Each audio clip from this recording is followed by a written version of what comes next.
అండి, welcome to కలగూర గంప. ఇవాళ ఒక చిన్న అనౌన్స్మెంట్ అండ్ చిన్న క్లారిఫికేషన్ ఇవ్వడానికి ఈ వీడియో తీస్తున్నాను. ఏంటంటే మన కలగూర గంప ఫ్యామిలీ వాళ్ళకి ఎవరికైనా సరే నన్ను అర్థం చేసుకున్న వాళ్ళకి సర్ది చెప్పాల్సిన అవసరం ఎప్పుడు మనకు రాదు మన మధ్యలో. అండ్ నన్ను అర్థం చేసుకొని వాళ్ళకి, అంటే నేను అర్థం కాని వాళ్ళకి ఎక్స్ప్లెనేషన్ ఇవ్వాల్సిన అవసరం కూడా మనకు లేదు. సో కాబట్టి ఈ మధ్య 2 days బ్యాక్ ఒక వీడియో రిలీజ్ చేశాను. దానికి సంబంధించిన కొన్ని రకాలుగా కామెంట్స్ వస్తున్నాయి. అంటే దాని బ్యాక్గ్రౌండ్ ఏంటి, ఎందుకు ఇలా జరిగింది, ఏం చేసింది అనేది కూడా చాలా రకాలుగా కామెంట్స్ వస్తుంటే నాకు చికాకు అనిపించి కామెంట్ బాక్స్లో క్లోజ్ చేశాను యాక్చువల్గా దానికి. బట్ వేరే వాళ్ళు ఇంకొక రకంగా వచ్చి ఇంకొక దాంట్లో కామెంట్స్ చేస్తూ ఉంటే పాపం మన వాళ్ళు వెళ్ళి వాళ్ళకు ఎక్స్ప్లెనేషన్ ఇస్తున్నారు. సో అలా ఎక్స్ప్లెనేషన్ ఇవ్వడం నచ్చలేదు.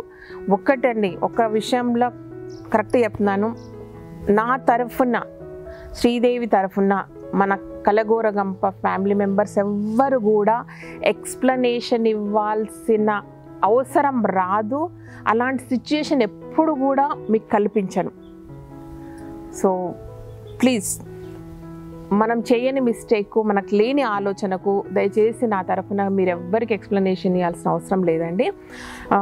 ఎందుకంటే ఈ విషయం స్పెసిఫిక్గా ఎందుకు చెప్తున్నానంటే, రీసెంట్గా 2 days బ్యాక్ రిలీజ్ చేసిన కట్టగానుగా వీడియో ఏదైతే, ఆయిల్ది వీడియో ఏదైతే ఉందో అందులో నేను వాళ్ళ నంబర్స్ ఇవ్వలేదు, కానీ మిగతా డీటెయిల్స్ అన్నీ ఇచ్చాను.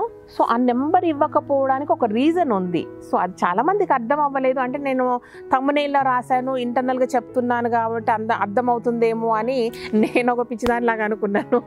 కాకపోతే ఏంటంటే మన వాళ్ళంతా సగం జంపింగ్ బ్యాచ్లు ఉంటాయి కదా, అంటే మొత్తం చూడరు, వీడియో ఏంటో చూడరు, అసలు విషయం ఏంటో అర్థం చేసుకోరు, అసలు ఏంటి పర్పస్, అసలు థంబ్నెయిల్ చదవలేదు, ఏమీ లేకుండా ఇవ్వండి ఇవ్వండి ఇవ్వండి నంబర్ అని అడిగారనమాట. ఇవ్వకపోవడానికి ఒక రీజన్ ఉంది. యాక్చువల్లీ ఏంటంటే నేను ఈ ఆయిల్ ఎక్స్ట్రాక్షన్, అంటే న్యాచురల్గా తీసే కట్టగానుగా నూనెకు సంబంధించిన ఒక 1 year బ్యాక్ 6 నెలలు దానికి సంబంధించిన ఒక బ్యాక్గ్రౌండ్ వర్క్ చేసుకున్నాను. చాలా ప్రాజెక్ట్ వర్క్ లాగా వర్క్ చేసుకున్నానండి. వర్క్ చేసుకున్నప్పుడు మీరు ఒకసారి మళ్ళీ నేను వీడియో వీలైతే క్లిప్పింగ్ వేస్తాను, లేదంటే వీడియో వెళ్ళి చెక్ చేసుకోండి. ఫస్ట్ డే నేను రిలీజ్ చేసిన ఒక వీడియోలో, పచ్చళ్ళు పెడుతూ తీసిన వీడియోలో నేను చెప్పానన్నమాట, అతి త్వరలో నేను కట్టెగానుగ నూనెకి సంబంధించిన ఒక యూనిట్ స్టార్ట్ చేస్తానని ఆ రోజు చెప్పాను నేను. బట్ ఆ తర్వాత నేను దానికి సంబంధించి చాలా వర్క్ చేసుకున్నాను. కొన్ని ప్రాక్టికల్ ప్రాబ్లమ్స్ కనిపించాయి, కొన్ని మెస్సీగా అనిపించింది వర్క్, నాకు అంత ఇంట్రెస్టింగ్గా అనిపించలేదు. దానివల్ల కొంచెం చిన్న చికాకులు అనిపించి దాన్ని కొంచెం పక్క పెట్టాను అనమాట ఆ ప్రాజెక్ట్ను. బట్ వేరే నేను ఏదైతే ఇప్పుడు న్యాచురల్గా మొన్న తీసిన వీడియోకి సంబంధించిన మిషన్కి సంబంధించిన మొత్తం నేను ఎక్స్ప్లోర్ చేశాను. వెళ్ళి అక్కడికి వెళ్ళి షూట్ చేసి వాళ్ళతో మాట్లాడింది ఏంటంటే, చూశాను వాళ్ళు 2 yearsగా రన్ చేస్తున్నారు. ఇక్కడి నుంచి ఫోన్లో మాట్లాడి నేను వస్తున్నానండి, మీతో మాట్లాడాలి అని చెప్పి మరీ వెళ్ళి షూట్ చేశాను అనమాట.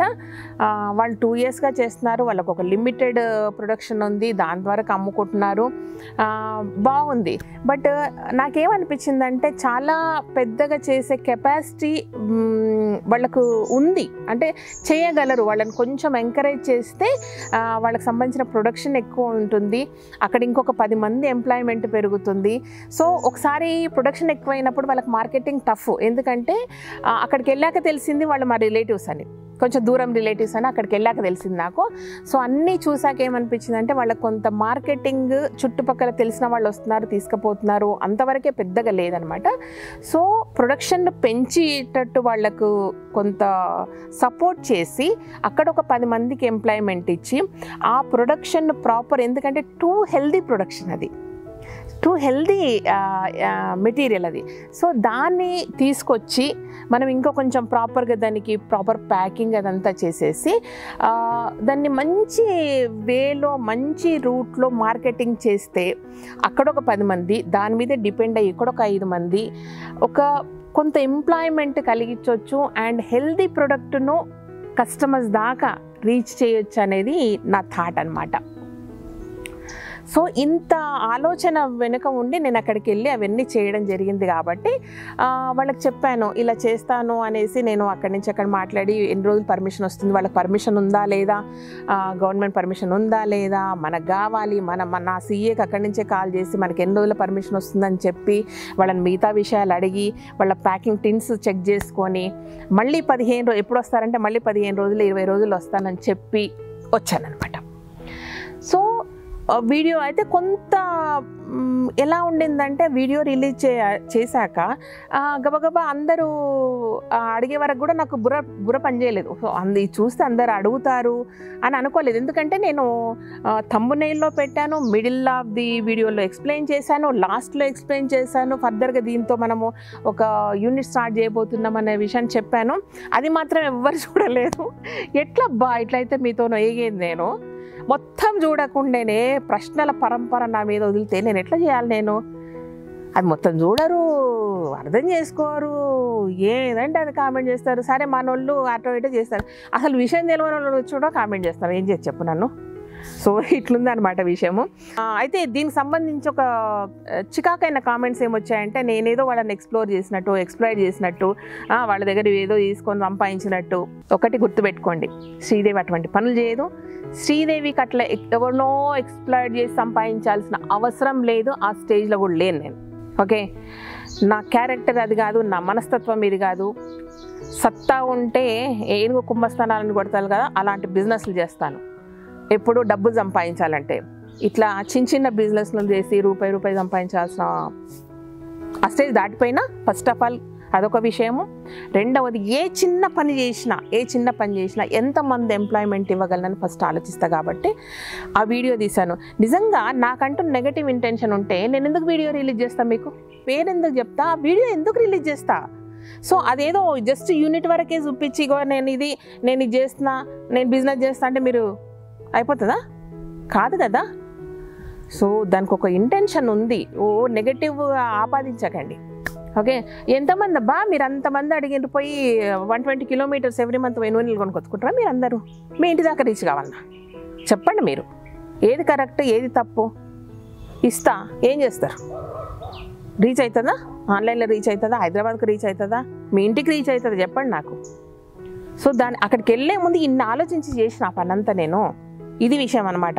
ఓకే, సో ఒకటండి నేను చెప్పేది ఏంటంటే, ఒకటి అంటే మనం మామూలుగా ఏదైనా సర్వీస్ చేయాలనుకుంటప్పుడు 2 రకాల సర్వీస్లు.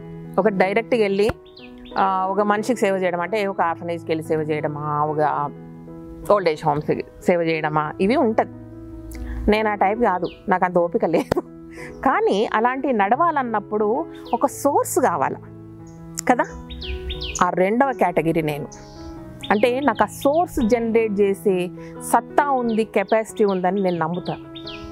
అందుకే ఇట్లాంటి పనులన్నీ చేస్తుంటా.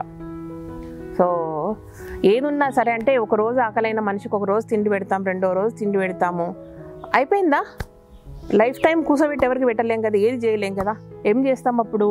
ఆ మనిషికి సంపాదించగలిగే కెపాసిటీని, సంపాదించగలిగే అవకాశాలను ఇస్తే జీవితాంతము ఆ మనిషి ఇంకొక మనిషికి తిండి పెడతారు. ఇది నేను నమ్మే సిద్ధాంతము. సో ఇది నేను ఫాలో అయ్యే సిద్ధాంతం కాబట్టి ఎంతసేపు ఎంప్లాయ్మెంట్ అని కొట్టుకుంటుంటుంది అనమాట నా బుర్ర. 5th క్లాస్ చదివిన నా కూతురుకు గాయత్రికి 5th క్లాస్లో ఒక మాట చెప్పాను. అదేదో చదువు విషయం లేదో డిస్కస్ చేస్తే నాతో ఒకటే చెప్పాను. నేను ఏ రోజు నా పిల్లలకు గాయత్రి +2 అయిపోయింది అని చెప్పాను మీకు.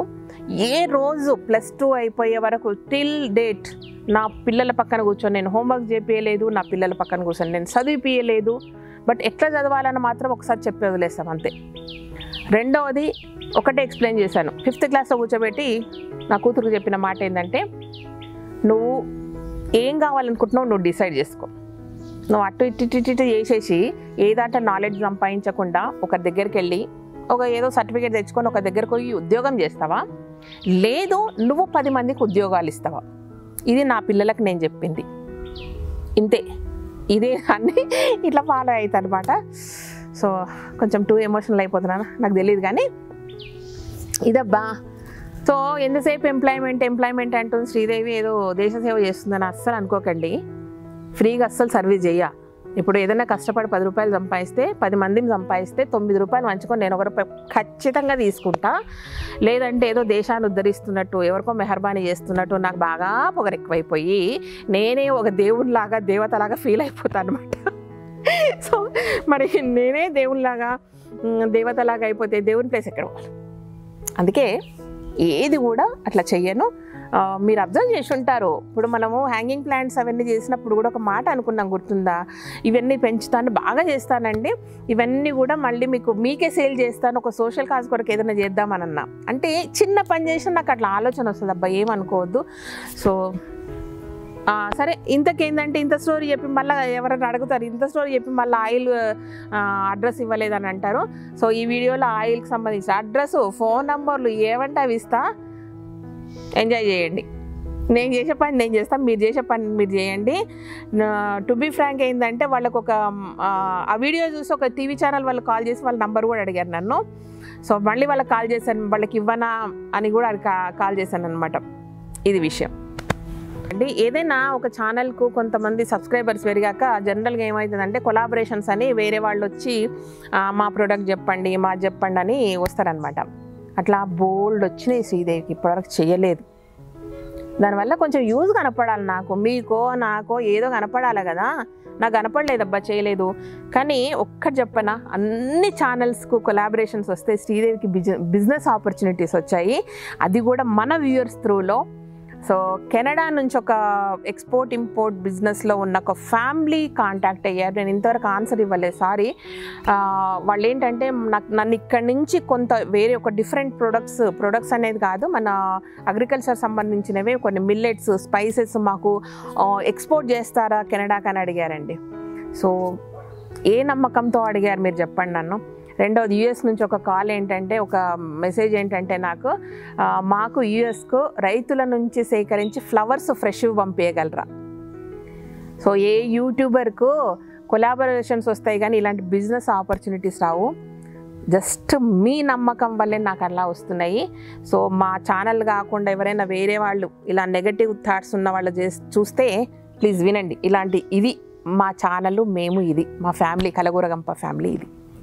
సో ప్లీజ్ దయచేసి నా తరఫున ఎవరికి ఎక్స్ప్లెనేషన్స్ ఇవ్వకండి మీరు.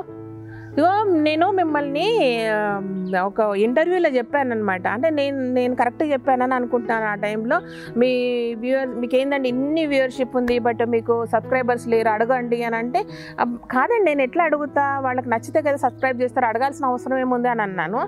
బట్ విషయం ఏంటంటే, మిమ్మల్ని ఎప్పుడు నేను వేరేలాగా చూడను, నాలాగానే చూస్తా. ఎందుకంటే ఇప్పుడు నేను ఒక వీడియో చూస్తుంటబ్బా, ఏదైనా సరే అది బాగా నచ్చింది అనుకోండి, నేను సబ్స్క్రైబ్ చేస్తా, అంతేగాని వాళ్ళు చెప్పినట్టు నేను చెయ్యను.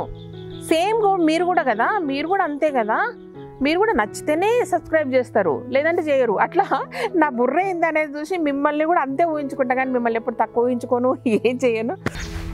ఇంకొకసారి ఇట్లా కూర్చొని ఈ పనికిమాలిన ముచ్చట్లు మాట్లాడే అవసరం రావద్దబ్బా మనకు. ఇదన్నమాట సంగతి. Thank you so much. ఈ వీడియో కనుక నచ్చినట్టయితే సబ్స్క్రైబ్ చేయండి, లైక్ చేయండి, మీ ఫ్రెండ్స్కి ఫార్వర్డ్ చేయండి. Thank you.